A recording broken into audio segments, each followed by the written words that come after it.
editorial piece in the Wall Street Journal.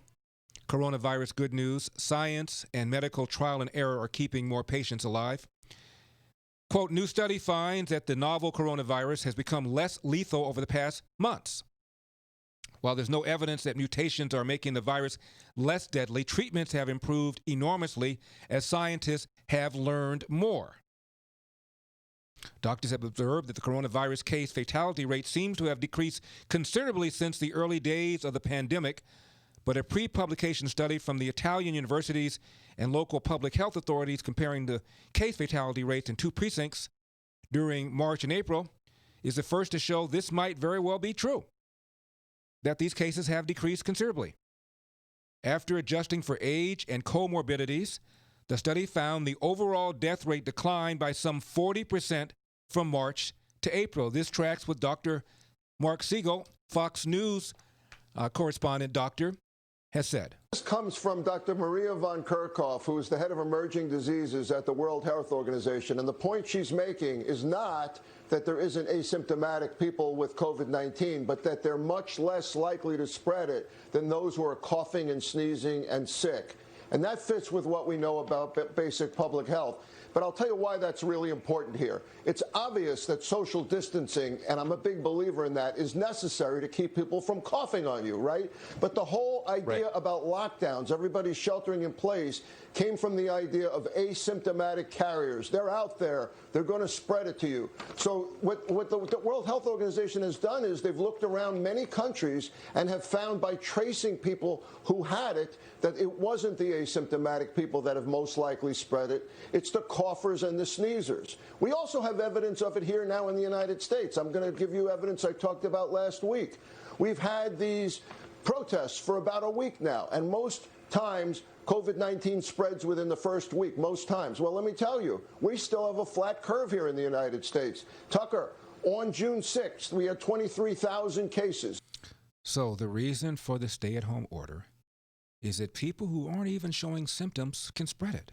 So you don't know who has it. So we need to stay at home so we can slow down the spread of this disease so we don't overwhelm our healthcare system. And now the very same organization is telling us, well, the likelihood of an asymptomatic person spreading the disease is very, very rare. It's the coughers, it's the sneezers that do it.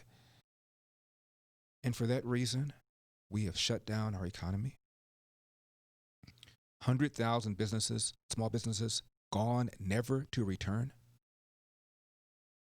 30 million people filing for unemployment claims. Employees now being paid more for not working than for working, thus making it more difficult when small businesses try to reopen, they can get their same employees. All because somebody in the UK, Professor Ferguson, estimated horrific numbers of people who would contract it and would spread it.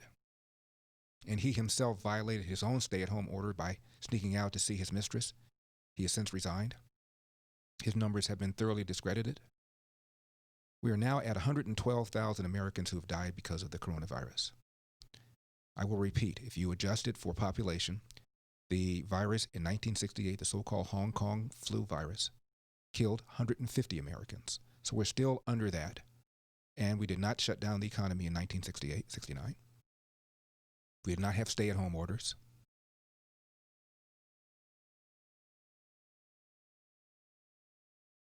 You know that President Trump never really felt that the economy should have been shut down.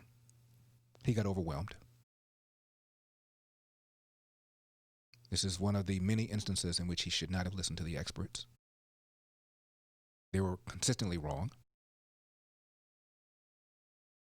And we were told all sorts of different things about the effectiveness of masks, the effectiveness of gloves, the extent to which the disease could be spread, how it spread, how likely it is to contract it from a surface. Well, it's not likely. Well, it is likely. It's not likely. It sort of is. What? All these uncertainties, and we shut down our government. Meanwhile, a country that people like Bernie Sanders loves, Sweden, when it comes to their welfare state, never did have directives to stay at home. And it is true that they had higher cases than the surrounding Scandinavian countries. It is true they have more deaths than the surrounding Scandinavian countries. Whether or not that will be true over the long haul, as those countries go back and the expected spikes come back, we'll see. But remember the rationale. The rationale was not to prevent people from contracting it, was to spread it out so that it would not overwhelm our healthcare system. Their healthcare system was never overwhelmed. They never shut down their government. How many people have become alcoholics, become drug addicts, have committed suicide, or will commit suicide, or have filed bankruptcy, or are about to file bankruptcy, or marriages that have been compromised?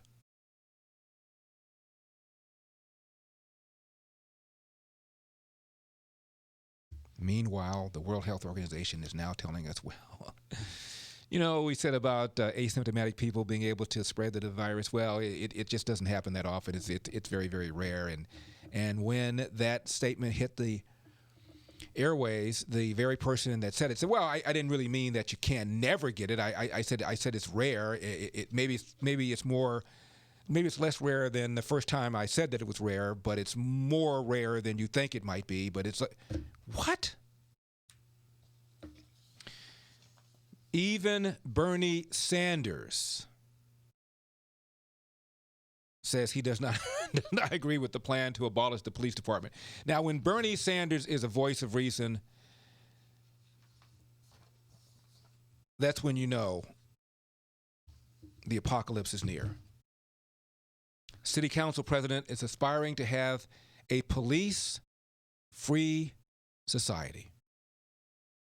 And she was asked who to call if someone breaks into your house after you dismantle the police.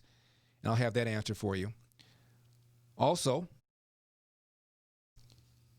President Trump says that, well, there'll not be any defunding of the police. This has been a very strong year for less crime. Let's put it that way, less crime. And there's a reason for less crime. That's because we have great law enforcement. I'm very proud of them. There won't be defunding. There won't be dismantling of our police. And there's not going to be any disbanding of our police. Our police have been letting us live in peace. And there is a new poll that shows, wait for it, blacks and whites equally satisfied with their local police. When asked, are you very satisfied or somewhat satisfied, add up those numbers, they are identical. I'm Larry Elder. You're listening to The Larry Elder Show.